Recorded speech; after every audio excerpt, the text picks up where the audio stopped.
바울의 2차 선교여행 세 번째 시간, 오늘은 데살로니가 후서를 보도록 하겠습니다. 데살로니가 후서, 오늘 말씀을 이렇게 함께 주목해서 볼 것은 주님이 주신 것으로 주님을 기다리며, 우리 같이 한번 읽어보도록 하겠습니다. 시작. 주님이 주신 것으로 주님을 기다리며. 이렇게 하겠습니다. 자, 바울의 2차 선교 여행을 통해서 데살로니가 교회가 탄생하게 됐습니다. 이 데살로니가 교회는 바울이 전한 복음, 그것은 바로 진정한 메시아, 구원자, 그리고 그 메시아 대신 진정한 주 예수 그리스도에 관한 이야기였어요. 사도행전을 보면은 하나님의 복음과 예수 그리스도의 이름이라는 거예요. 그게 바로 이것이라는 것입니다. 자, 이것을 받아들이는 데 있어서 반드시 있어야 될 것이 무엇이냐? 바로 세상을 부인하는 것이다 라는 것이에요. 그래서 데살로니가 교회는 바울에게 전한 복음을 통하여서 진정한 메시아 구원자이신 예수 그리스도를 받아들이고 세상을 부인했어요. 우리가 회개라는 것을 저번에도 목사님께서 말씀하셨지만, 회개라는 것은 잘못된 곳에서 반드시 돌아오는 행위가 있어야 된다는 것이에요. 오늘도 오전에 목사님께서 말씀하신 것도 그런 맥락에서 반드시 어떠한 것이 있어야 된다고 말씀하셨듯이, 데살로니가 교회는 세상을 부인하고, 그래서 그 세상을 부인한 것을 자기가 가지고 있었던 문화, 관습, 종교, 그리고 나랑 같이 살던 이웃, 가족들까지도 포기하는 거예요. 이것은 버린다는 의미가 아니에요. 함께 할 수 없는 것은 단호하게 안 한다는 뜻이에요. 우리가 자꾸 버리고 막 떠난다, 이렇게 극단적인 것이 아닌 함께 할 수 없음을 인정하고 나는 그들이 가는 길을 따라가지 않는다는 것이에요. 자, 그렇게 됐을 때 어떻게 됐다? 반드시 세상을 부인하는 곳에 따라오는 것은 박해가 있다는 것이에요. 자, 그리고 그 박해를 데살로니가 교인들이 어떻게 이겨냈냐? 사도 바울이 믿음과 소망과 사랑으로 이겨냈다는 것입니다. 믿음은 우상을 버리고 참 하나님이심을 믿는 그 믿음이었고, 그리고 소망은 예수 그리스도께서 다시 오시는 재림 예수님을 기다리는 소망, 그리고 박해 속에서도 예수 그리스도의 사랑으로 사랑하는 것이에요. 어려운 환경이었지만 자신들이 어떻게 보면은 힘들고 고난해서 어려웠지만은 섬기는 거예요. 섬기는 거예요. 상황과 상관없이 예수 그리스도가 우리에게 보여주셨던 그 사랑을 나누는 것이에요. 그래서 사도 바울은 예수 그리스도를 통하여 약속하신 것을 이루신 하나님을 믿으며, 그리고 너희들이 예수 그리스도에 동참하고 있고, 그리고 동참해야 되고, 주님이 기뻐하시는 삶, 바로 서로 사랑하는 삶을 더욱더 살아감으로 성장하길 원한다라고, 지금 어려운 너희들의 상황을 이렇게 이겨내라 라고 하는 것이에요. 그래서 대적함과 거짓으로부터 바로 믿음과 소망과 사랑으로 승리해라 라는 것이 데살로니가 전서의 전체적인 내용이다 라는 것이에요. 그걸 우리가 지난주에 여러분들과 함께 나눴습니다. 자, 데살로니가 우선은, 자, 데살로니가 전서를 편지를 쓰고 나서 얼마 되지 않아서 데살로니가 교회에서 소식이 들려옵니다. 그 소식은 데살로니가 교회가 고난 속에서도 여전히 믿음과 소망과 사랑을 가지고 성장하고 있습니다 라는 것이에요. 그런데 문제는 그렇지만은 고난과 핍박이 더욱더 악화되고 있고, 고린도 전서에서 게으른 자들이 있었는데 그 게으른 자들의 문제가 더욱더 심해집니다 라는 소식을 듣게 돼요. 고린도 전서에서는 표현하기를 많은 환난 이렇게 표현하는데, 후서로 넘어가서 어떻게 표현하냐면요, 데살로니가 교회가 받은 고난을 모든 박해와 환난이라고 해요. 그러니까 받을 수 있는 고난을 지금 교회가 다 받고 있다는 거예요. 자, 그러는 중에 더 문제가 생긴 게 뭐냐면은 바로 내가 곧 오리라 하신 주님이 오지 않는 것에 대한 궁금증이라는 거예요. 아까 오전에도 베드로후서의 말씀에서 예수님이 다시 오지 않음에 대한 퀘스천 마크였는데 이것이 교회에게 있었다는 것이에요. 그래서 예수님의 재림에 대한 혼란과 불안이 그들에게 있었어요. 그래서 사도 바울은 이 문제를 세 가지로 나눠서 그것에 대해 권면하고 가르치고 믿음을 세워주는 것을 한 것이에요. 그게 바로 데살로니가 후서인데 세 가지 문제는 바로 첫 번째 박해와 환난이고, 두 번째는 주님의 재림, 세 번째는 게으른 자들의 문제라는 것이에요. 박해와 환난은 분명하게 하나님은 공의로우신 하나님이기 때문에 하나님은 심판하신다는 것이에요. 그들의 죄악을 심판하실 것입니다. 두 번째, 재림 예수에 대해서는 재림에 대한 잘못된 가르침에 대해 변론하는 것이에요. 내가 전한 것 외에 전하는 것은 틀렸다라는 것이에요. 그리고 마지막으로 잘못된 가르침으로 인해서 그 잘못된 문제를 통해서 생겨나는 잘못된 그리스도인들의 모습을 책망하고 잘못된 삶을 살아가는 것에 대한 책망이 들어가 있어요. 이렇게 세 가지 문제를 다루는 것이 데살로니가 후서예요. 그러니까 전서의 모습이 믿음을 지키는 자에게는 더 풍성히 나타났지만 믿음으로 서 있지 못하는 자에게는 더 극심한 혼란과 배교가 일어난 것을 더욱더 권면하기 위해서 썼다라고 여러분들이 아시면 될 것 같습니다. 자, 첫 번째 박해의 환난에 대해서 아까도 말했듯이 하나님의 공의로운 심판이 있을 것이다라는 것입니다. 이 땅엔요, 예수 그리스도를 믿는 자들과 하나님을 모르는 자와 예수 그리스도의 복음에 복종하지 않는 자로 나뉘어져요. 여러분, 예수님을 믿는다 하지만 예수 그리스도의 복음에 복종하지 않는 자는 하나님은 하나님을 모르는 자하고 동일시 여겨요. 이게 굉장히 무서운 거예요, 여러분들. 우리가 예수님 교회 나오는 사람 다 구원받지 않는다는 것은 지금 우리 교회만 전하는 것이 아니라 초대교회 바울이 굉장히 무섭게 경고하는 바였어요. 예수 그리스도에 복종하지 않는 자와 하나님을 모르는 자에 대해서 그러니까 너희들이 하나님 모르는 자, 하나님 거부하는 자 저주는 내린다니, 그것이 누구냐? 하나님의 복음에 복종하지 않는 자라는 것이에요. 자, 그런데 예수님을 믿는 자들을 하나님을 모르는 자와 예수 그리스도에 복종하지 않는 자가 반드시 박해를 해요. 근데 그 박해가 지금 더욱더 심해졌다는 것이에요. 자, 그러면 예수 그리스도를 믿는 자들의 모습은 어떠해야 되냐고, 어땠냐? 바로 여전히 믿음과 사랑과 소망, 인내를 가지고 그들이 믿음을 지켰다는 것이에요. 그들이 고난 중에 있어서 어떻게 하지만 그들이 원하는, 하나님이 그들에게 원하시는 것은 뭐다? 믿음과 사랑과 인내로 끝까지 견디길 원하셨다는 거예요. 다른 방법이 없어요. 예수 그리스도가 보이신 그 모습을 가지라는 것이에요. 근데 이게 무슨 모습이냐? 바로 하나님의 백성의 모습이라는 것입니다. 그리고 이 모습은 예수 그리스도의 고난에 동참하는 것이에요. 여러분, 우리가 예수님을 믿음으로 말미암아 복음을 순종함으로 말미암아 우리에게 오는 고난은요, 굉장히 영광스러운 거예요. 왜요? 예수 그리스도의 십자가에 하나님이 동참시켜 주시는 거예요. 이것은 결국에는 그렇게 믿음으로 승리한 자는 예수 그리스도의 승리에 동참시켜 주시겠다라는 하나님의 약속이라는 것이에요. 그러니까 비록 이 땅에서 지금 내가 고난을 당하고 있고 핍박을 당하고 모든 환난을 받고 있으나 내가 믿음과 사랑과 인내로 서 있다고 하면은 예수 그리스도의 승리는 내 것이다라는 것이에요. 이게 너희들의 소망이 되고 이게 너희들의 믿음이 되어야 된다. 이게 우리의 믿음이 되어야 된다라는 것입니다. 자, 그럼 반대로 하나님을 모르는 자는, 그리고 예수 그리스도를 믿는다 하지만 복음에 복종하지 않는 사람은 어떤 원리로 살아가느냐? 세상의 원리로 살아간다는 것이에요. 세상의 원리.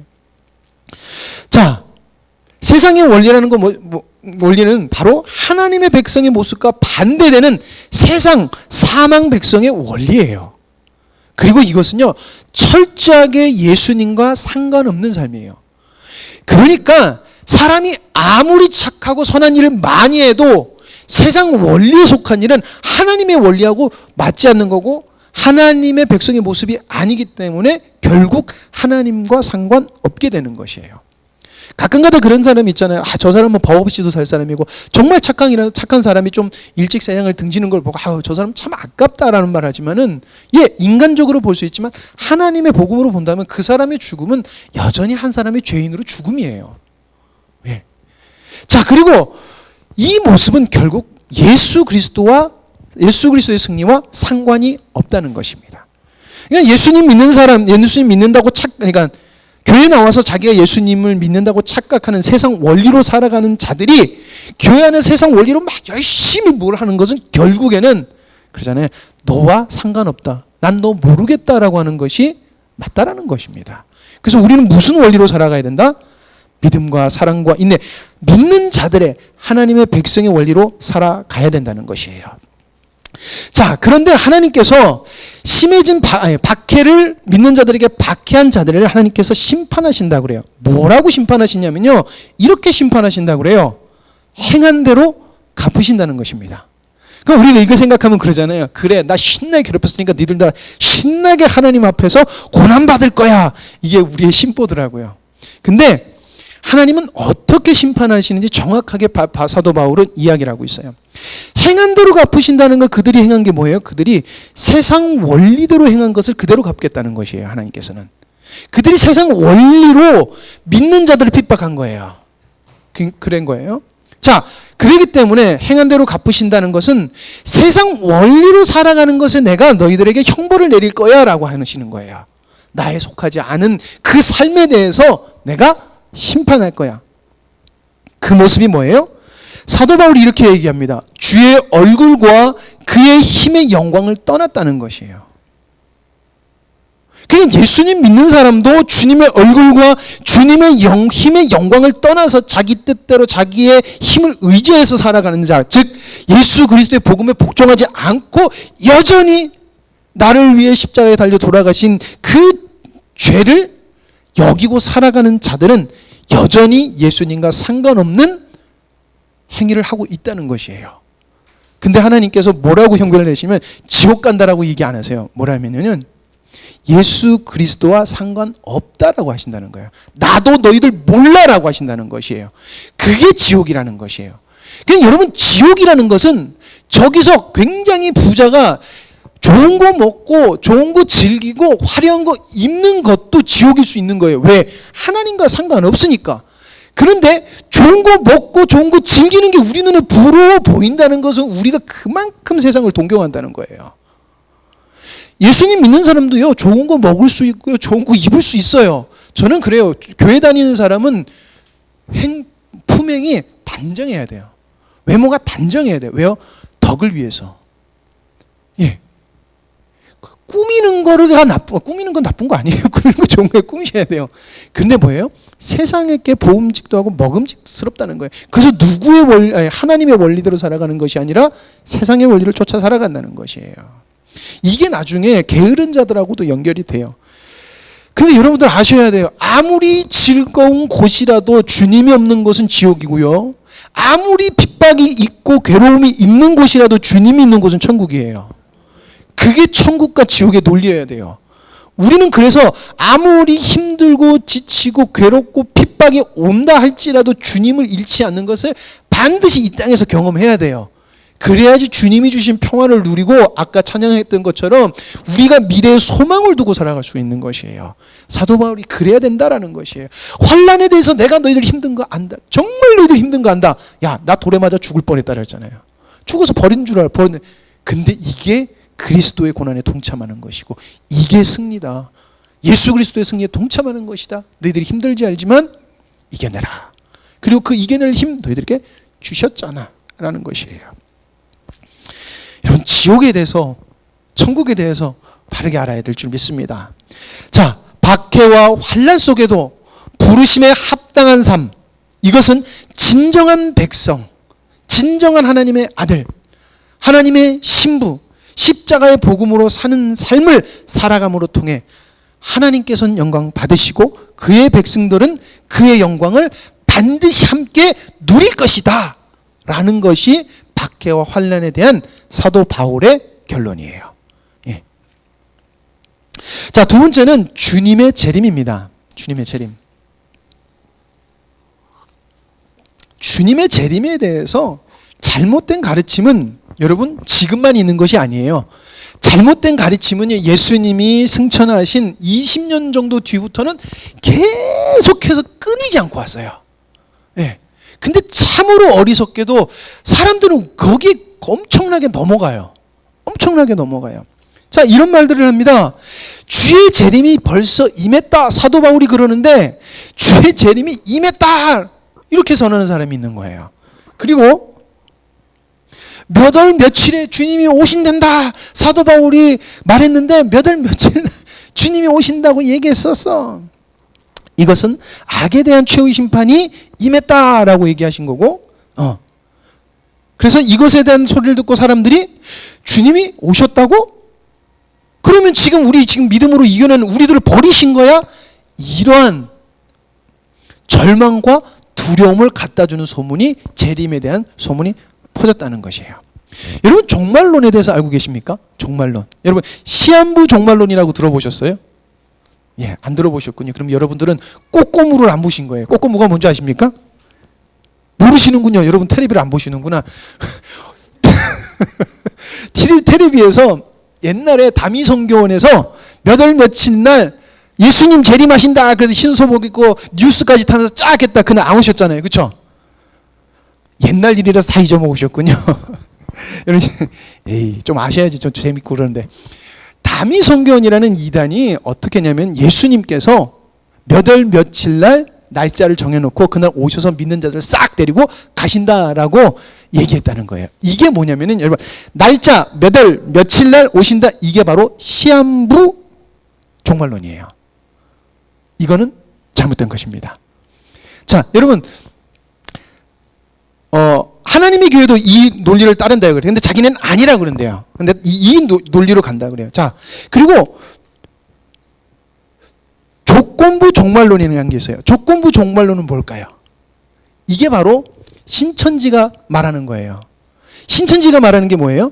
14만 4천이 찼을 때 예수님께서 오신다라고 그래요. 근데요, 저도 그러기 때문에 그 신천지를 조건부 종말론이라고 알았는데, 이만희가 원래는 14만 4천이 임했어요. 그래서 시한부 종말론을, 그래서 14만 4천 명이 딱 차면은 종말이 임한다라고 해서 시한부 종말론자였다는 거예요. 근데 14만 4천이 넘었는데 안 오는 거예요. 개수를 했는데 14만 4천이 넘었어요. 그랬더니 안 나요. 그게 언제였냐면 1985년도에서 6년도 사이래요. 그래서 신천지가 쫙 올라가다가 갑자기 팍 떨어졌대요. 그래서 이만희가 고쳤어요. 그 책이 뭐라 그래? 하나님께 받은 말씀, 신언인가? 신언인가 하는, 자기가 하나님한테 받았던 거기에 14만 4천 그날 오신다라고 했는데, 그래서 바꾼 게 뭐예요? 14만 4천 중에 택한 백성이 있다. 그게 14만 4천이 돼야 된다라고 또 바꾼 거예요. 그러다가 그것도 넘어서니까 뭐라 그래요? 시험을 봐서 통과해야 되는 사람이 14만 4천. 그것도 안 되니까 뭐예요? 누구를 더 끌고 와서 그렇게 해서 열매 맺은 사람이 14만 4천. 그래서 그 이단 하는 사람이 그러더라고요.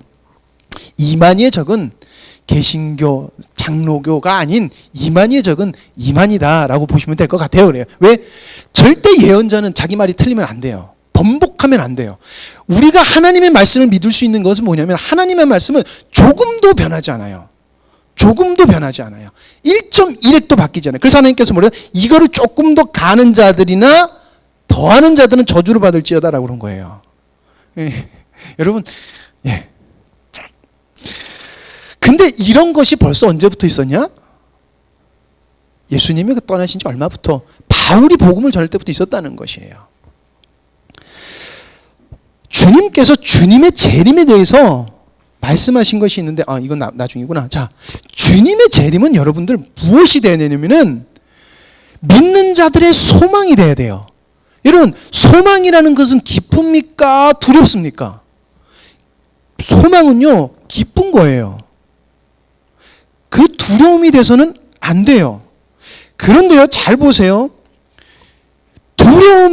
주님의 재림을 두려움으로 이용하는 사람들이 대부분 이단이나 이설자들이에요. 그들은요, 사람이 절대 범접할 수 없는 사후 세계, 죽음 이후에 대해서 사람들에게 조건을 내다 걸어요. 성경에서 말한 거를 곡해를 해요. 곡해를 해요. 그래서 뭐예요? 인간이 해결할 수 없는 부분을 주면서 두려움을 조장하는 거예요. 두려움을 조장하는 거예요.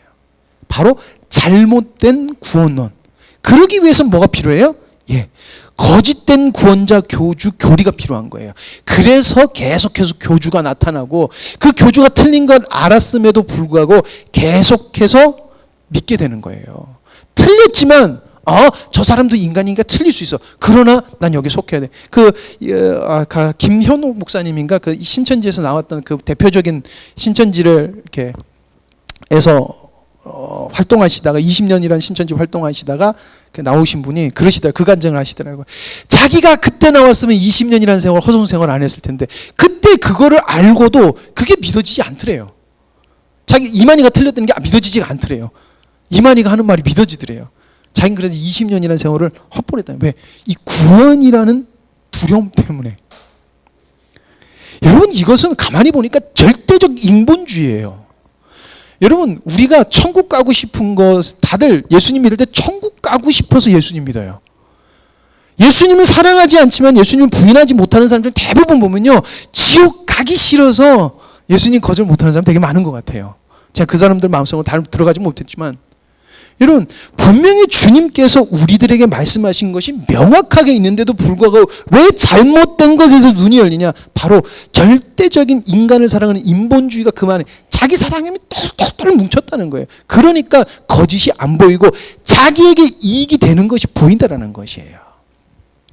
여러분 우리를 내려놔야지 주님의 말씀이 보일 줄 믿습니다.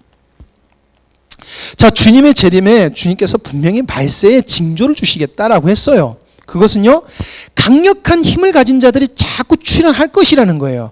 자, 이것은 역사 속에 등장하는 권력자들이에요. 그리고 이 권력자들은 계속해서 주님의 교회를 공격한다는 것이에요. 예. 우리 목사님도 그런 말씀했죠. 미국이 우리를 도와줄 거라고 착각하시면 안 돼요. 미국은요 철저히 자본주의 사회이기 때문에, 그리고 미국은 큰 힘에 의해서 또 움직이는 세력이기 때문에 절대 교회 위주로 돌아가는 것이 아니에요. 자본주의가 극한 이기주의 속으로 들어가는 것이에요. 여러분 자꾸 어떤 큰 세력이 우리를 보호해 줄 거라는데 여러분 그거 굉장한 착각이에요. 우리 교회를 세우시고 교회를 세워가시는 분은 하나님이세요. 이건 조금 이따 다시 얘기할 것입니다.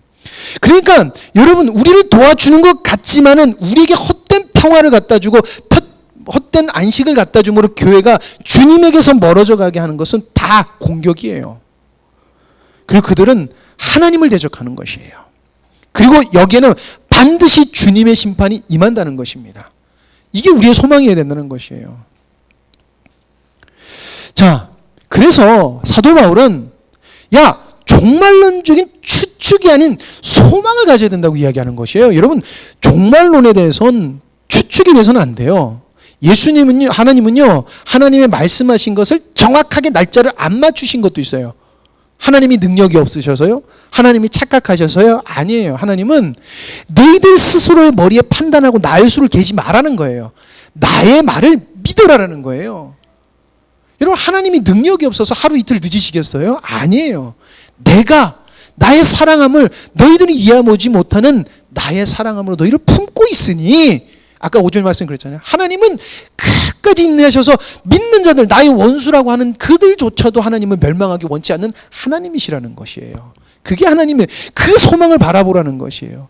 우리를 괴롭히고 우리를 핍박하는 조차도 사랑하시는 하나님을 보시면서, 그러나 이 고난을 준 사단에게 속한 자들은 반드시 하나님을 심판하실 것이고 나는 예수 그리스도의 승리에 동참해서 정말 주님의 참된 안식 속에서 난 영원히 주님을 누릴 것이다 라는 것이에요. 이게 우리의 소망이 돼야 된다라는 것입니다.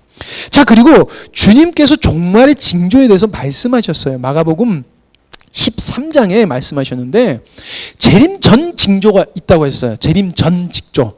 그러니까 예수님이 오시긴 전이에요. 미혹하는 자의 출현, 핍박, 그리고 전쟁과 재난. 끊임없이 있잖아요. 그러니까 여러분 주님은 도적과 같이 언제든지 임하실 수 있다는 것이에요. 전조준상은 계속 있는 것이에요. 그럼 우리 뭐예요? 깨어 있어야 돼요. 제가 마음이 오늘 오전에 말씀을 들으면서 되게 안타까운 게, 여러분 내일 주님 오셨을 때 지금 우리 가족 중에 예수님 안 믿는 사람들 천국 못 간다는 얘기예요. 이게 굉장히 무서운 거예요, 여러분들. 이게 무서운 거예요. 그런데 가만히 보면요, 하나님은 우리들에게 내 가족이 교회 안 나오는 자녀들이 있음에도 불구하고, 아니 내 부모든지 있음에도 불구하고 돌이킬 수 있도록 믿음의 요구를 하신 것이 있어요. 근데 우리 그거 순종 안 했어요. 제가 우리 중고등부에게도, 청년들에게 자주 하는 말이 있어요. 우린 생각보다 주님한테 순종 안 하고 생각보다 주님의 말씀을 안 믿으면 생각보다 주님의 말씀을 의지 안 한다라는 말을 해요. 왜냐면요, 우리는 하나님의 능력이 얼마나 큰지 그만큼 모른다는 것이에요. 우리는 느껴보지 못한 거, 보지 못한 것이 절대 바깥으로 나오지 않아요. 그러니까 여러분, 우리가 소망해야 되는 건 무엇이에요? 나를 내려놓고 절대적인 주님을, 내가 감당하지도 못할 주님을 우린 경험해야 된다는 것입니다. 그걸 언제 해라? 지금 징조를 자꾸 보여줄 때 해라라는 것이에요. 그래서 뭐예요? 그렇게 하는 자는 구원을 받을 것이고 내 말이 너희들에게 응할 것이다라는 것이에요. 이게 하나님의 약속이라는 것입니다. 자, 그리고 여러분, 재림 전 큰 환란이 있을 거라고 하셨어요. 이것은 멸망이 얼마나 무섭고 하나님의 심판이 무서운 거를 또 보여주시는 것이에요. 예수님께서 재림 전 큰 환란이 있을 것인데, 그때가 언제냐? 멸망에 가증한 것이 서지 못할 것에 서는 것을 본다라고 하는데, 이게 뭐냐면 예수님이 이것은 두 가지 측면으로 말씀하셨어요. 하나는 뭐냐면은 예루살렘이 멸망하는 것, 그리고 이것은 장차 이 땅에 재림이 와서 영원히 이 땅이 무너진 것, 이 두 가지를 놓고 얘기하는 거예요. 첫 번째는 뭐냐면은 예루살렘에 하나님이 서야 되는데 하나님이 서지 않고 가증한 것들이 자꾸 예루살렘 성전에 올라갔어요. 그것을 허용한 것이 유대인이에요. 제가 그랬잖아요. 예수님을 넘긴 것은 뭐예요? 예수님을 팔아버린 거라고 그랬잖아요. 가이사가 우리의 왕입니다라고 했던 거 기억나십니까? 제가 예수님을 넘기면서 가이사가 우리의 왕입니다를 누가 했어요? 바리새인들과 서기관들과 장로들과 제사장들이 그랬어요. 그러니까 그들은 뭐예요? 하나님 앞에 올려놔야 될 것을 내려버리고 가이사를 올려버린 거예요. 그 결과가 하나님이 그랬잖아요. 너희들 다 무너지고 다 죽을 거라고 그랬잖아요. 얼마나 이 죽음과 환란이 심했냐면요, 예루살렘이 무너져 내릴 때 110만 명이 죽었대요. 110만 명. 그리고 9만 명이라는 사람이 포로로 잡혀갔어요. 여러분, 지금 그 인구 개수하고 그때 인구 개수하고 차원이 달라요. 피부로 느끼는 게 다른 거예요. 어마어마한 살육이 있었다는 것이에요. 멸망에 가증한 것들이 서지 못할 곳에 서는 것, 이것은 여러분 이렇게 받아들이셔야 될 것 같아요. 주님이 서 있어야 될 곳에 가증한 것이 서 있다라는 것이에요. 결국은 이것은 자기를 사랑하는 것 때문에 하나님이 계셔야 될 것, 주님이 계셔야 될 것에 주님을 버려버리고 나를 거기에 올려놓는 것이에요. 여러분, 이게 뭐예요? 아담이 선악과를 따먹은 그거예요. 예수님을 믿는다고 하지만 사람들이 그렇잖아요. 예수님을 믿어요 라고 하지만 여전히 아담이 한 범죄를 지금 우리가 하고 있다는 것이에요. 그 사람은 그 환란에 참여하게 될 거라는 거예요. 이거 무서운 말을 하는 거예요, 예수님께서. 그래서 예수님께서 뭐라고 얘기하시냐면, 젖먹이와 아이 된 자는 화 있을 것이다 그래요. 그러면 아기 있는 사람, 젖먹이는 사람들은 뭐예요? 다 저주받는 거예요? 아니에요. 환란이 갑자기 임할 것인데 주님을 따르지 않음으로, 그러니까 막 자기를 죽이는 원수들이 올 건데 애들이 있으니까 피하지 못하는 것이에요. 급박함 중에 그냥 멸망을 당해버린다고 주님께서 경고하시는 것이에요. 그래서 예루살렘이 멸망할 때 여인들과 아이들이 굉장히 많았는데, 그 예루살렘 안에 포위됐을 때 예루살렘 안에 있던 여인들과 부모들이 배가 고파서 자기 아이들을 잡아먹어요. 그게 하나님의 무서운 심판이라는 것이에요. 근데 어떻게 살아간 자들? 세상을 쫓아 살아간 자들은 하나님은 반드시 그렇게 된다는 거예요. 하나님이 무서우신 분이라서? 아니, 하나님 없으면 그렇게 무서운 거라는 것이에요. 그래서 이 일이 도망치기 쉽지 않은 겨울에 일어나지 않기를 위해서 너희들 기도해라라고 하는 거예요. 그러니까 너희들 깨어서 뭐하라? 환란을 피하기 위해서 기도하라라는 것이에요. 그러니까 세상에 속해 살지 말아라는 거예요. 결국 주님의 복음 안에 거하고 있으라는 것이에요. 고난과 환란과 핍박이 있다나 거짓된 것이 있고 너희들에게 축복으로 모든 것을 유혹할지라도 복음 안에 서라. 그리고 하나님 아들답게 살아라 라는 것이에요. 이게 재림에 대한 사도 바울의 말씀입니다. 자, 데살로니가 교회 상황입니다. 그때 어떤 사람이 너에게 말하되 보라 그리스도가 여기 있다, 보라 저기 있다 하여도 믿지 말라. 거짓 그리스도들과 거짓 선지자들이 일어나서 이적과 기사를 행하여 할 수만 있으면 택한 자들을 미혹하려니와. 여러분, 이적과 기사를 행하여 할 수만 있으면요, 여러분 괜히 은사 많다 이런 것에 대해 기웃기웃하면 안 돼요. 그것에서 선포되는 하나님의 말씀을 봐야 돼요. 예. 그래서 할 수만 있으면 택한 자들을 어떻게 한다? 속이려고 들 것이라는 것이에요. 여러분, 잘못하면 나도 속는 도구가 될 수 있어요. 예. 그래서 너희는 삼가라. 내가 모든 일을 너희에게 미리 말하였노라. 내가 복음 전했잖아. 그게 진리야 라는 것이에요. 주님이 하신 말씀 기억해라. 속지 마라. 주님이 위로하시고 믿음을 굳게 주셔서 너희들이 이기길 원한다라는 것이에요. 참 저는 이 말씀을 들으면서 말씀을 보면서 굉장히 도전이 됐던 말이 뭐냐면요, 사도 바울이 내가 너희들에게 어떻게 전했는지 너희들 기억해라는 것이에요. 그만큼 사도 바울은 자신 있었다는 것이에요. 오전에 목사님이 그러시잖아요. 내가 여러분들 나만큼 살아간다면이라는 말이 여러분 쉬운 거 아니에요.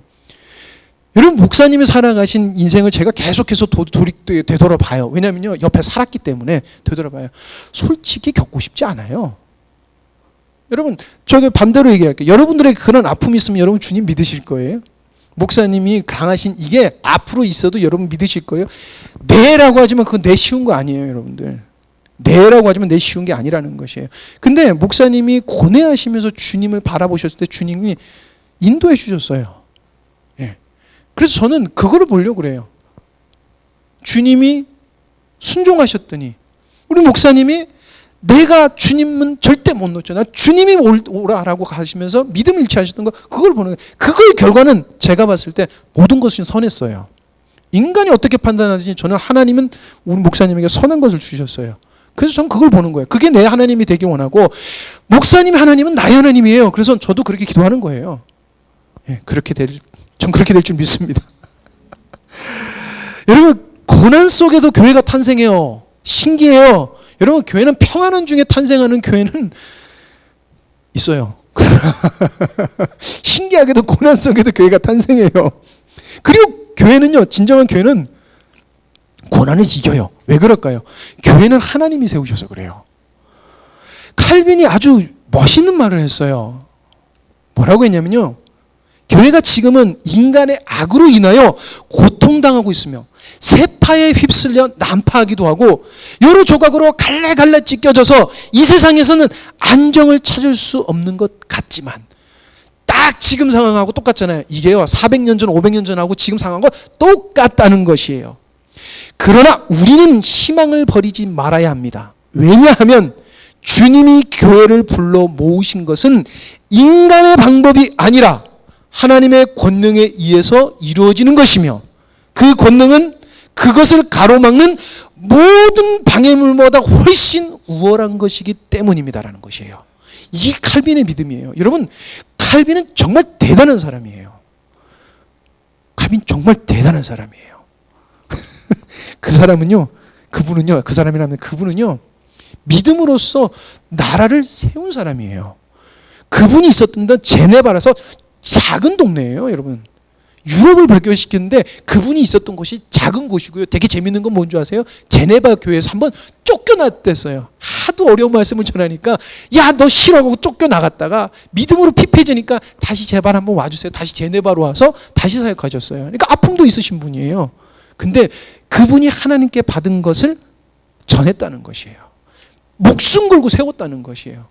그래서 지금 우리가 믿음의 기준을 정할 수 있는 거의 대부분은 이분이 확정해 놓으셨어요. 근데 그분이 하신 말씀이 이거예요. 누가 역사하신 분인지 명확하게 알았다는 것이에요.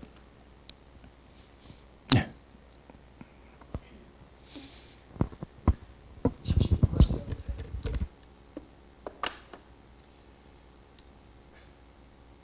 이거 같이 읽겠습니다. 시작.